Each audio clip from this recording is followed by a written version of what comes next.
Normal. हमको पता है कि जो जो टेंजेंट और नॉर्मल होते हैं एक दूसरे पर क्या होते हैं, परपेंडिकुलर होते हैं। तो जब कभी भी अगर हम लोग को स्लोप ऑफ टेंजेंट पता हो तो हम लोग स्लोप ऑफ नॉर्मल फाइंड कर सकते हैं। तो पहले हम लोग देखेंगे, इसके पहले हम लोग देख चुके हैं how to find the slope of tangent. तो हमको पता है कि जब दो लाइन एक दूसरे पर परपेंडिकुलर होता है तो उसके स्लोप का प्रोडक्ट क्या होता है, -1 के इक्वल होता है। तो देखेंगे स्लोप ऑफ नॉर्मल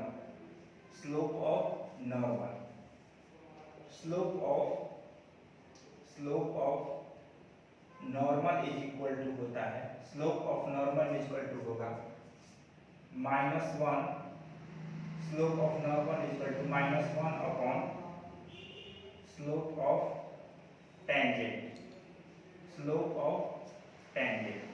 ठीक है, तो हम लोग स्लोप ऑफ टेंजेंट इसके पहले हम लोग फाइंड कर चुके थे।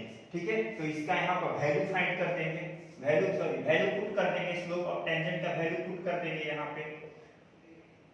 तो slope of normal is equal to -1 upon slope of tangent क्या हम लोग फाइंड किए थे, dy upon dx at point P। तो हम लोग इसको ऐसे भी लिख सकते हैं, slope of normal is equal to हो जाएगा हमारा dx upon dy at P, और यहाँ पे माइनस है तो माइनस, यही हो गया आपका फार्मूला। यानी कि हम लोग स्लोप ऑफ टेंजेंट और स्लोप ऑफ नॉर्मल फाइंड कर चुके हैं। तो अगर जब कभी भी क्वेश्चन दिया रहे स्लोप ऑफ, अगर टेंजेंट दिया रहे क्वेश्चन में, तो स्लोप ऑफ नॉर्मल फाइंड कर सकते हैं। अगर किसी क्वेश्चन में स्लोप ऑफ नॉर्मल दिया रहे तो हम लोग उसके हेल्प से स्लोप ऑफ टेंजेंट फाइंड कर सकते हैं। और हम पहले भी बता चुके हैं कि स्लोप ऑफ टेंजेंट कैसे फाइंड करते हैं। तो जब कभी भी किसी कर्व का इक्वेशन दिया रहे तो उसको हमको क्या करना है, x के रिस्पेक्ट में डिफरेंशिएट कर देना है, और डिफरेंशिएशन ही टेंजेंट का स्लोप होता है। अब हम लोग देखेंगे, अभी हम लोग ने देखा स्लोप ऑफ नॉर्मल और स्लोप ऑफ टेंजेंट। अब हम लोग देखेंगे equation of slope and equation of tangent and equation of normal.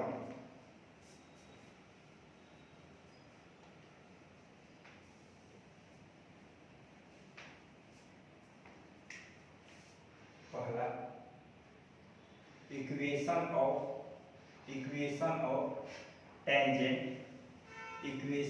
Tangent at point P x1, y1। अगर हम लोग जिस पॉइंट से हम लोग टेंजेंट ड्रॉ किए थे, ठीक है, अगर उसी पॉइंट पर हम लोग को इक्वेशन ऑफ टेंजेंट चाहिए तो हम कैसे फाइंड करेंगे। तो आप लोग को इसके लिए कोऑर्डिनेट ज्योमेट्री का नॉलेज होना चाहिए। आप लोग को पता है कि जब कोई भी लाइन एक पॉइंट से पास करता है तो उसके लिए इक्वेशन क्या होता है, उसके लिए इक्वेशन होता है y minus y1 equal to m into x minus x1। उसी के मदद से हम लोग यहाँ पे टेंजेंट का इक्वेशन फाइंड करेंगे।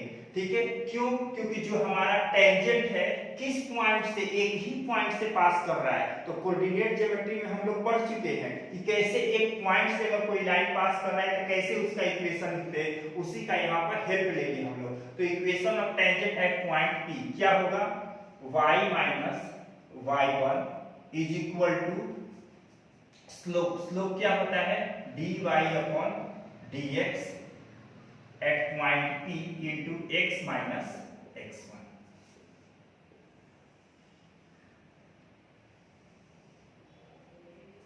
फोर्थ, अब देखेंगे हम लोग equation of normal at point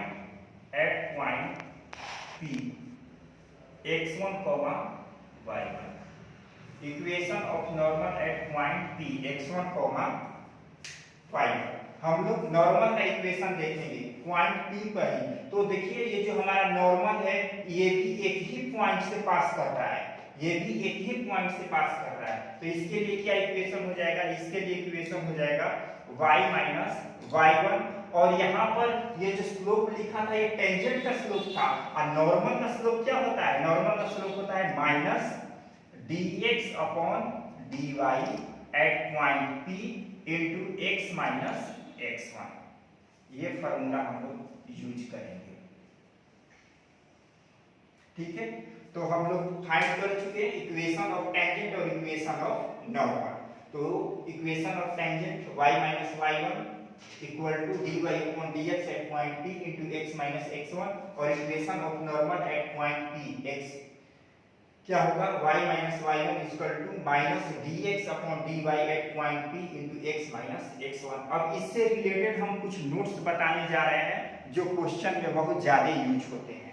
देखते हैं, फॉर्मूले हैं, कोऑर्डिनेट ज्योमेट्री में ऐसे हम लोग उसको देख चुके हैं, लेकिन यहाँ पे उसका यूज होगा, तो जिस पॉइंट का यूज होगा वहां पे हम लोग यहाँ पे हम डिस्कस कर देते हैं। देखते हैं कुछ नोट।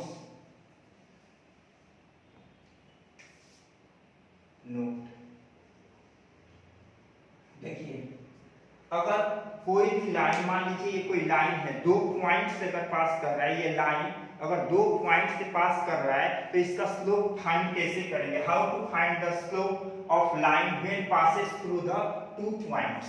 तो देखते हैं, व्हेन a line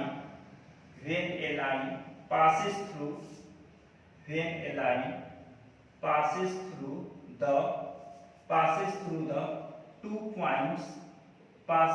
the two points x1 comma y1 and x2 comma y2, then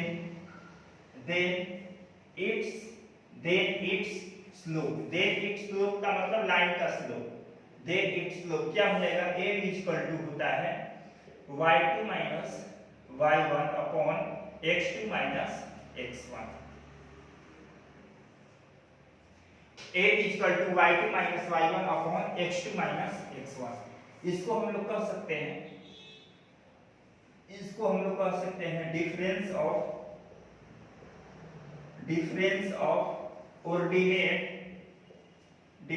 of ordinate upon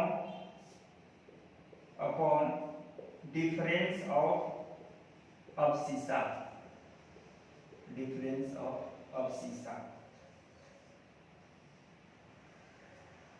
यानी कि जब हमारा लाइन, मान लीजिए ये लाइन है, दो पॉइंट से पास करेगा तो इसका स्लोप फाइंड करने का फॉर्मूला क्या है, difference of ordinate upon difference of abscissa. First, second में देखते हैं, अगर कोई लाइन है, मान लीजिए ये लाइन है, इसका इक्वेशन दिया रहे, तो इस स्ट्रेट लाइन के इक्वेशन से स्लोप कैसे फाइंड करते हैं, उसके लिए फॉर्मूला देखते हैं। if equation of line is ax plus by plus c is equal to 0, then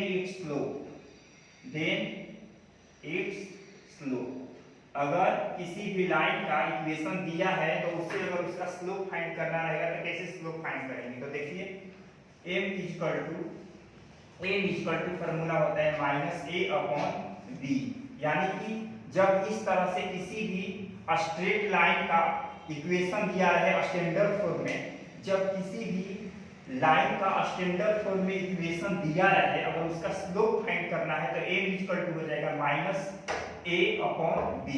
it means minus coefficient of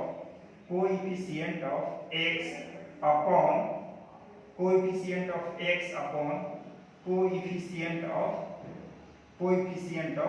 y।